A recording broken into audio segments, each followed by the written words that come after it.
1948 पर्यंत म्हणजे 17 सप्टेंबर 1948 पर्यंत निजामाचं राज्य होतं. मराठवाडा हा निजाम स्टेटचा भाग होता. संपूर्ण मराठवाडा, आंध्र, तेलंगणा आणि कर्नाटकमधले 3-4 जिल्हे, गुलबर्गा वगैरे हे 3-4 जिल्हे, हा संपूर्ण भाग हा हैदराबाद स्टेटमध्ये येत होता. आणि त्यावेळेस जातीची नोंद करण्याची पद्धत नव्हती. जे काही नोंद झालेली आहे शेतकरी कृषक जात म्हणून कुणबी अशी नोंद करण्यात आलेली आहे. आणि विशेषतः रजाकाराच्या संघटना होत्या, मुस्लिम नावाच्या संघटना होत्या, आणि पोलीस ॲक्शन झालं. आणि त्या काळामध्ये अनेक दप्तरं नष्ट जाळण्यात आलेली आहेत. ती पद्धत होती जाळण्याची.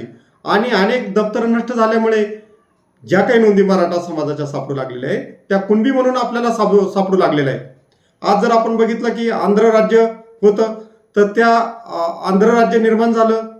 त्यानंतर आंध्रमधून तेलंगणा राज्य निर्माण झालं. तर ते तेलंगणा राज्यात जशा तशा जाती आल्या. मराठा समाज देखील कुणबीमध्ये समाविष्ट झाला. म्हणजे सेपरेट राज्य निर्माण झाल्यानंतर तेलंगणाचं आंध्रमध्ये जे ओबीसी होते ते कुणबीमध्ये समाविष्ट झाले. मग ज्यावेळेस मराठवाडा हा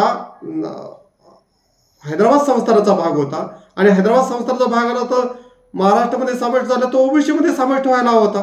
पण त्याकडे जाणीवपूर्वक दुर्लक्ष करण्यात आलेलं आहे. एवढंच नाही तर खाली जर तामिळनाडू आणि पॉंडिचेरीमध्ये गेले तर तामिळनाडूमध्ये केंद्राच्या यादीमध्ये, राज्याच्या यादीमध्ये मराठा समाज ओबीसीमध्ये आहे. पॉंडिचेरी हा केंद्रशासित प्रदेश आहे आणि पॉंडिचेरीमध्ये केंद्राच्या यादीमध्ये मराठा समाज ओबीसीमध्ये आहे. लक्षात घ्या, कारण तो केंद्रशासित प्रदेश, एक विधानसभा आहे तिथे, आणि त्याच्यामुळे केंद्रशासित प्रदेशाला राज्याचा काही संबंध येत नाही. म्हणून राज्याची यादी नाही, त्यांना केंद्राचीच यादी आहे. तर केंद्राच्या यादीमध्ये देखील मराठा समाज आहे. ही गोष्ट आपण का लक्षात घेत नाही? या गोष्टी आपण लक्षात घेतल्या पाहिजे. याचबरोबर कर्नाटक राज्याचं उदाहरण घ्या. कर्नाटक राज्यामध्ये देखील ओबीसी, मराठा समाज ओबीसीमध्ये आहे. त्या काळात म्हैसूर राज्य निर्माण झालं, तर त्याच्यामध्ये देखील मराठा समाज ओबीसीमध्ये होता. तर ह्या अनेक गोष्टी आहेत. तर या गोष्टीमधून हे सिद्ध होतं की मराठा समाज हा कुणबीमध्ये समाविष्ट आहे. आणि न्यायमूर्ती गायकवाड आयोगानं जो अहवाल स्वीकारला आणि त्याच्यामध्ये शासनाने अहवाल स्वीकारला, त्याच्यामध्ये 1901ची जी जनगणना आहे महत्वाचा मुद्दा. तर या जनगणनामध्ये मराठा जातीची नोंद मराठा कुणबी म्हणूनच केलेली आहे. आणि त्याच्यामध्ये तुम्हाला मी आता सांगितलं की त्याच्यावरती हायकोर्टानं कायदा केला. त्यानंतर शासनाने कायदा केला, हायकोर्टाने निर्णय दिला, मुंबई हायकोर्टाने. आणि एवढंच नव्हे तर सर्वोच्च न्यायालयाने देखील मराठा समाज हा सामाजिक आणि शैक्षणिकदृष्ट्या मागास आहेत, आर्थिकदृष्ट्या मागास आहेत असंच नमूद त्या निर्णयामध्ये म्हटलेलं आहे, आपल्या जजमेंटमध्ये 5 मे 2021च्या. परंतु त्यांचा निष्कर्ष हा चुकीच्या फॉर्म्युल्यावर असल्यामुळं आणि जे प्रतिनिधी मोजण्याचं काम इंदिरा साहनी खटल्या 9 जजनं जो निर्णय दिलेला आहे तोच कायम राहणार आहे. 5 जजनं निर्णय दिलेला नाही तर 100% प्रमाण मोजायचं. नोकऱ्यामध्ये किती प्रमाण आहे? उच्च शिक्षणात 5% प्रमाण आहे मराठा समाजाचं. नोकरीतलं प्रमाण जर तपासलं तर ते कमी पडतं. सामाजिक मागासले पण आहेत. आणि या सगळ्या आधारावर नोकरीतलं प्रतिनिधी आणि शिक्षणाचं प्रतिनिधित्व हे मागासले पण ठरू शकतं. पण आपण आता भोसले समिती त्याच्यासाठी काउंटर करण्यासाठी नेमलेली आहे की गायकवाड आयोगामध्ये काय कमतरता राहिलेली आहे, ती कमतरता भरून काढण्यासाठीच तर भोसले समिती नेमण्यात आलेली आहे. आणि मग त्या क्रिएटिव्ह पिटिशनच्या माध्यमातून आपल्याला हा निर्णय घ्यावा लागणार आहे की आता आपण तो एक ओपन दरवाजा मनोज जरांगे पाटलांच्या ज्या आंदोलनामुळे तो देखील एक दरवाजा आपण उघडलेला आहे. ही गोष्ट देखील आपण ध्यानात ठेवली पाहिजे. आता तुम्हाला आत्ताच मी सांगितलं की हायकोर्टाचा निर्णय काय होता, की हायकोर्टामध्ये देखील असं म्हटलं होतं की 50% तात्पुरत्या स्वरूपात आम्ही 50%च्या वर एका मराठा समाजाचं आरक्षण मान्य करतो. पण काय करायचं, तुम्ही राज्यांनी, स्टेटनी रिव्ह्यू घ्यायचा आणि प्रगत जातीला बाहेर काढायचं आणि 50%च्या आत मराठा समाजाला ओबीसी मधून स्थान द्यायचं. हा हायकोर्टाचा 861 पानावरचा निर्णय कोणी ऐकत नाहीये, वाचत नाहीये. तो वाचला पाहिजेत आपण खऱ्या अर्थानं.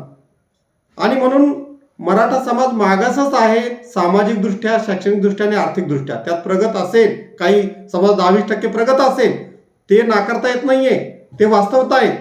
परंतु तुम्ही प्रगताकडे पाहून आता त्याच्यामध्ये सुहास पळशीकरच्या पुस्तकातलं जे 96ला प्रकाशित झालेलं पुस्तक आहे, हे बँका एवढ्या होत्या, एवढे मुख्यमंत्री होते, एवढे सहकार होतं, यांच्याकडे एवढे भांडवल आहेत, असं आहे तसं आहे, हे सगळं जसं तसं सुप्रीम कोर्टाच्या पॅराग्राफमध्ये मांडलं. विचार करा, म्हणजे कोण माहिती पुरवतं, कशा पद्धतीनं सुप्रीम कोर्ट त्याचं अनालिसिस करतं. मी त्यांचा आदर करतो न्यायालयाचा, पण न्यायालय देखील विचार करत असताना किती गोडचूक करतंय की 100%पैकी 9 जजनं जो निर्णय दिलेला आहे इंदिरा साहनीचा, तो निर्णय अंतिम मान्य आहे का 5 जजचा. मग तुम्ही अशा प्रकारचा निर्णय दिला तर 671 जातीला देखील ज्या घटक राज्यामध्ये ओबीसी आरक्षण दिलेले आहे त्यांना लागू होतील आणि ते बाहेर पडतील, ती भीती आहे. मग हे निर्णय आता भोसले समिती याच्यावरती बोट ठेवाल की हे सामाजिकदृष्ट्या मागास कसे आहेत, आर्थिकदृष्ट्या मागास कसे आहेत, शैक्षणिकदृष्ट्या मागास कसे आहेत, आणि आपण जे प्रमाण मोजलेलं आहे, जो आपण चुकीचा निर्णय दिलेला आहे तो कसा चुकीचा आहे. आणि खरं तर सर्वोच्च न्यायालयाने असा एक निर्णय दिलेला आहे की एखाद्या मागासवर्गीय आयोगानं एखादा समाज मागास ठरवला किंवा अप्रगत ठरवला तर त्याला प्रगत ठरवणं हे सुप्रीम कोर्टाच्या देखील कार्यक्षेत्राच्या बाहेरचा विषय आहे. म्हणजे सुप्रीम कोर्टाचं देखील इथे ही गोष्ट चूक आहे आणि हे बोललं पाहिजे, कारण सुप्रीम कोर्ट घटना आणि कायद्याच्या अनुषंगाने सुप्रीम कोर्टावर देखील आपल्याला भाष्य करता येतं. पण कशा पद्धती ह्या मेजर चुका जर करत असेल, किती मोठे एरर आहेत, किती मोठे फॉल्ट आहेत, तर ह्या गोष्टी आपण बोलल्या पाहिजेत.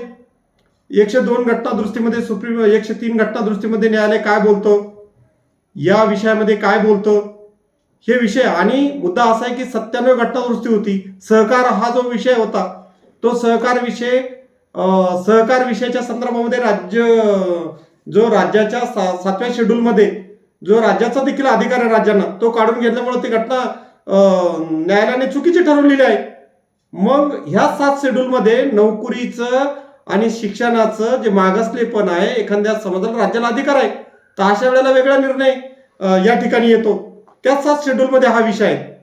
म्हणजे न्यायालयांची जी विसंगती आहे निर्णय देण्याच्या, त्या पुढे येऊ लागलेल्या आहेत, त्या मोठ्या फार तुट्या आहेत. म्हणून राज्य सरकारने, महाधिवक्ता असेल राज्याचे किंवा केंद्रामध्ये अटॉर्नी जनरल असेल, महान्यायवादी असेल, यांनी भूमिका मांडली पाहिजे की नाही का.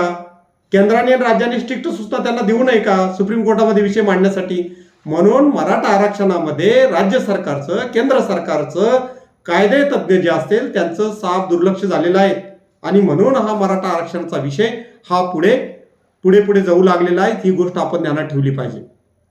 आता महत्त्वाचा मुद्दा की न्यायमूर्ती शिंदे समिती आहे.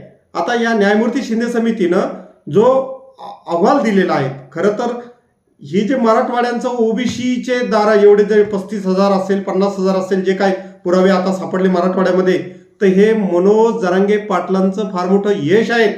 खरं तर ही ओपन नाराज झालेले आहेत. ओबीसी समाजाला कुठेतरी एक सर्टिफिकेट देखील मराठवाड्यात मिळत नव्हतं. एवढा मोठा अनुशेष असताना, एवढं मोठं मागासलेपण असताना मराठवाड्याला ओबीसीमध्ये मराठ्यांना सर्टिफिकेट मिळू नये, ही किती दुर्दैवाची बाब होती. आणि खऱ्या अर्थानं मनोज दादामुळे हे केलं. एवढंच नव्हे तर महाराष्ट्रभर, मराठवाडाच नाही तर महाराष्ट्रभरची ओबीसी करण्याची दारं उघडी झालेली आहेत. आणि का म्हणून प्रगत काय कोणाच्या जातीची काही मक्तेदारी थोडीच आहे का. घटना कायदा काही कोणाची काही जागीरदारी आहे का, त्यांच्या काही कोणाची खाजगी मालमत्ता आहे. घटना कायदा ही कोणाची मालमत्ता नाही. ओबीसी हा प्रवर्ग आहे, कोणाच्या जातीला हे नाही आहे. आणि असं म्हणणं की आमच्या जातीमध्ये येऊ नका, आमच्या प्रवर्गामध्ये येऊ नका, हे बेकायदेशीर आहे. तो अधिकार राज्य मागासवर्गीयाला आहे आणि राज्य व्यवस्था त्याच्यावर कायदा करत असताना कोणीही हायकोर्ट आणि सुप्रीम कोर्ट देखील प्रतिबंध करणार नाहीत. 15(4) मध्ये, 19(2) मध्ये, 29(2) मध्ये, 16(4) मध्ये बघा हे घटनेचे काय कलम आहेत, हे वाचत नाही आहेत. म्हणून राज्यव्यवस्थेला एखादा समाज शैक्षणिक आणि सामाजिकदृष्ट्या इव्हन आर्थिकदृष्ट्या देखील घटनेच्या प्रेमेमलमध्ये आहेत, त्याला कोणी प्रतिबंध करू शकत नाहीयेत. मग असं असताना राज्यांनी राजकारण का करावं. आणि या ओबीसीकरणाच्या राजकारणामध्ये मोठ्या प्रमाणात राजकारण झाल्यामुळं मताचं राजकारण सुरू झालेलं आहे. सामाजिक न्यायाचा विषय बाजूला पडलेला आहे. आणि म्हणून राजकारण म्हणून आपल्या मताला ओबीसी कसा फायदेशीर ठरेल पुढे, किंवा मराठा कसा फायदेशीर ठरेल, या अनुषंगाने अनेक समाज एकमेकाच्या समोरासमोर उभं करण्याचं कारस्थान चालू आहे. अर्जांना पत नाही. आता बीडचा एखादा माणूस आहे, एखादा कोणतरी नेता 5% मतदान नाही, जनतेनं त्याला नाकारलेलं आहे. एखादा धनगर समाजाचा माणूस उठतो, त्याला जनतेनं नाकारलेला आहे. या पक्षात जा, त्या पक्षात जा, इकडून तिकडून उड्या मारतो. तर अशा नाकारलेल्या लोकांना कुठेतरी आपण आमदारकी होऊ, आपल्याला कोणीतरी कोणता तरी पक्ष उचलेल या अनुषंगानं हे वाचाळवेळ बडबड करू लागलेले आहेत. आपण काय बोलतो, कोणत्या समाजाच्या विरोधामध्ये उभं राहतो, ज्या समाजाने 75 वर्ष त्यागाची आणि त्यागाची भावना ठेवलेली आहेत, निष्काम सेवा केलेल्या आहेत आणि छत्रपतींचा जो विचार आहे तो मरू दिलेला नाही. 18 अलुतेदार 12 बलुतेदारांना सोबत घेऊन हे मराठा समाजाने एक या समाजाचं नेतृत्व केलेलं आहे. त्या बलिदान शौर्य हे मराठा समाजाकडून शिकलं पाहिजे आणि देशाला एक आदर्श घालून दिलेला आहे. ज्यावेळेस आपण म्हणतो की हिमालयावर जेव्हा संकट येते त्यावेळेस सह्याद्री धावून जातो. सह्याद्री म्हणजे कोण आहेत? या मराठा आहेत आणि या मराठा समाजामध्ये सर्व जाती जमातीचं समाविष्ट आहेत, हे देखील आपण नमूद केलं पाहिजे. म्हणून कुणबी आणि मराठी बांधव आपण एकच आहोत. याचं हिसकायचं त्याचं कमी करायचं असतं, पण ते नाहीये. उपेक्षितांची तुम्हाला व्याख्या करावी लागेल, न्यायोचित मार्गाची व्याख्या तुम्हाला करावी लागेल. आणि तिसरा महत्वाचा मुद्दा म्हणजे आता महत्वाचा मुद्दा या टर्निंग पॉईंटला हा आहे की न्यायमूर्ती जी समिती नेमली आपण, जी नागपूर खंडपीठानं त्यांना सर्टिफिकेट किंवा प्रमाणपत्र देण्याची कार्यपद्धती कशी असावी याच्या प्रकारचं हे दिलेलं आहे, त्यांना निर्णय दिलेला आहे आणि यांचे आता शासनाने निर्णय घेऊन ते महाराष्ट्रभर केलेले आहेत.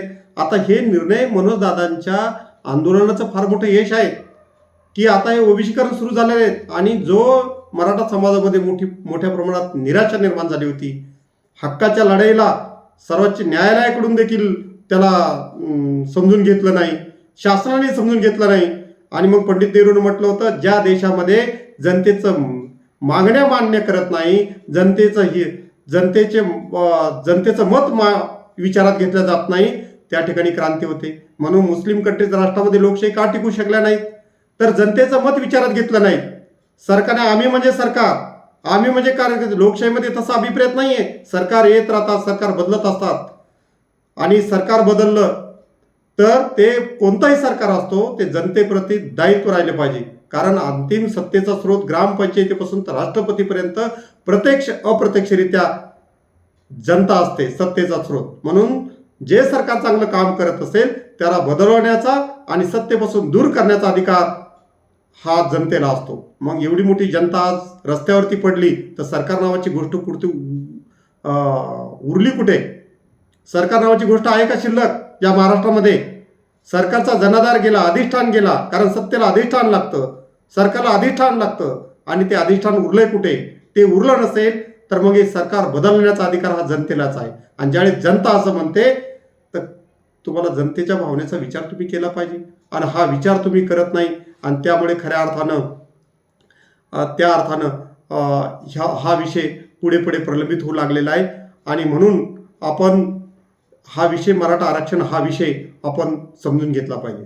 आता एक आणखीन काही कोर्टाचे निर्णय आहेत किंवा त्याच्या अगोदर जे संयुक्त महाराष्ट्र होता तर संयुक्त महाराष्ट्रामध्ये आता हा महाराष्ट्र हैदराबादमध्ये होता आणि हैदराबादमधून आपण महाराष्ट्रामध्ये समाविष्ट झालो.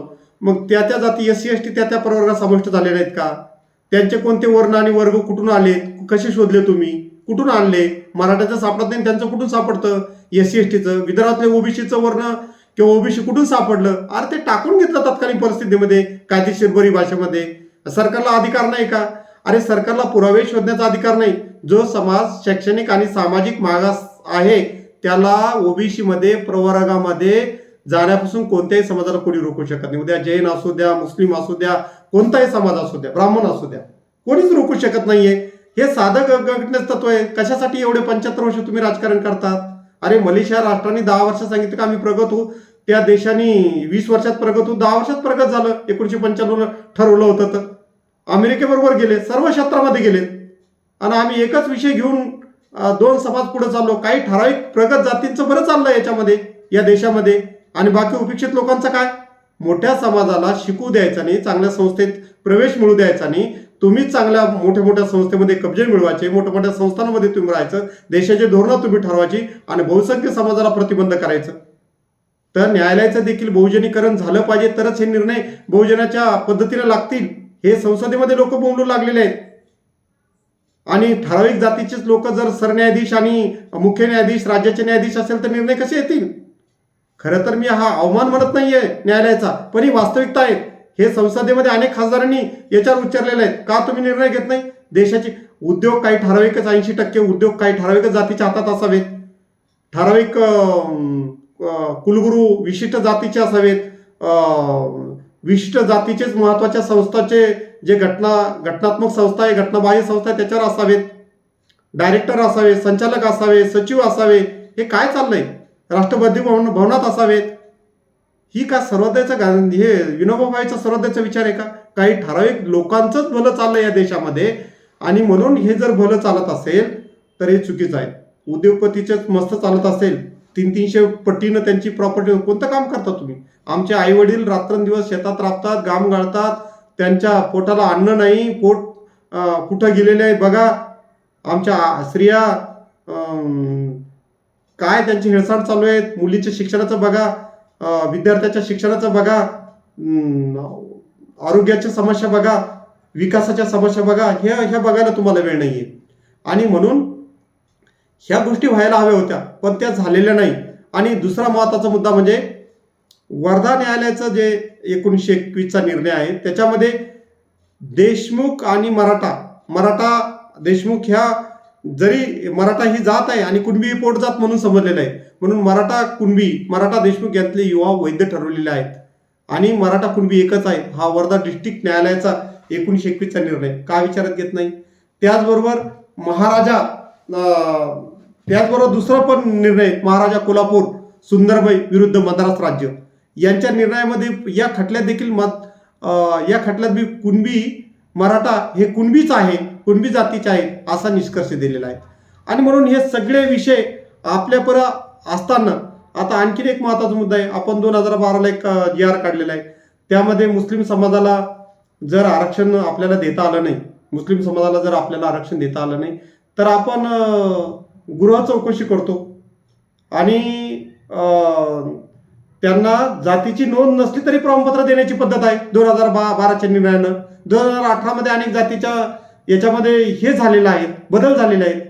मग मराठा समाजामध्येच मराठा समाज एवढा महाराष्ट्राला पुढे घालणारा, सर्व सामाजिक आर्थिक राजकीय याच्यामध्ये मोठं योगदान देणारा, सर्वांना उभं करणारा, सर्वांना घेऊन जाणारा, देशाला दिशा देणारा एवढा मोठा समाजाला असताना आता त्यांना ओळख दाखवण्याची गरज पडू लागलेली आहे. ही किती दुर्दैवाची बाब म्हणायला पाहिजे. म्हणून मराठा समाजाला म्हणतो, काय तुम्ही यांच्याकडे मागण्या काय कशाला मागतात? यांच्याकडे मागण्या मांडू नका. आपण स्वतः राज्यकर्ते जमात व्हा आणि देशाची धोरणं ठरवा आणि सर्व 18 आलुतेदार आणि 12 बलुतेदारांसोबत घेऊन राज्य जरा. काय केलं यशवंतराव चव्हाणांनी? तेच काम केलेलं आहे, नंतरच्या काही राज्यकर्त्यांनी केलेलं आहे. पण यशवंतरावांचं बोट सोडल्यामुळं हे आमचा महाराष्ट्र भरकटलंय की काय, अशा प्रकारची शंका मला येऊ लागली. काय पुरोगामी? आपण कोणते फुले, शाहू आंबेडकरांचे, छत्रपती शिवाजी महाराजांचे विचार, विठ्ठलरामजी शिंदेचे विचार, कर्मवीर भाऊराव पाटलांचे विचार, पंजाबराव देशमुख साहेबांचे विचार हे आपण अंमलात आणणार आहोत की नाही? किती मोठा वारसा आहे आपला, संतांचा वारसा आहे. मानवतावाद, समतावादी विचार, दया, परोपकार, त्याग ही मोठी भावना आहे आणि या भावनेचा विचार आपण केला पाहिजे. आणि भारतीय राज्यघटनेमध्ये ह्युमन राईट डिक्लेरेशन काय सांगतं विचार करा.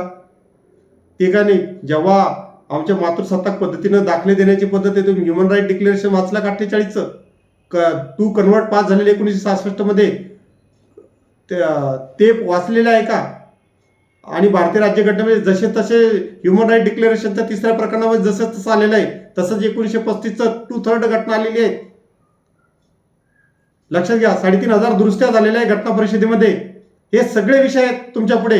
कशासाठी झाले असतील? समतेचा हक्क, स्त्रीवादी विचारवंत, प्रगत देशामध्ये स्त्री पुरुषांना समान हक्क आहे आणि स्त्रियांना वडिलांच्या संपत्तीत हक्क आहे, टीशीवर त्यांचं नाव आहे आणि त्यांना नोकरी देखील त्याची मिळते आणि त्यांच्या मुलालाही मिळत नाही का? एवढी साधी अमेंडमेंट होत नाही का? 152 घटना दुरुस्ती तुम्ही आतापर्यंत बदलल्यात, 152 घटना दुरुस्ती केल्यात. एवढे साध्या एका GR मध्ये तरतुदी तुम्हाला करता येत नाही का? आणि केल्या ना तुम्ही. 200 जाती घातल्या तर केल्या की नाही तरतुदी तुम्ही? कोणत्या आधारावर घातल्या? कोणत्या घटनात्मक स्थान आहे? कोणतं लोक मागासले पण तपासलेले आहेत?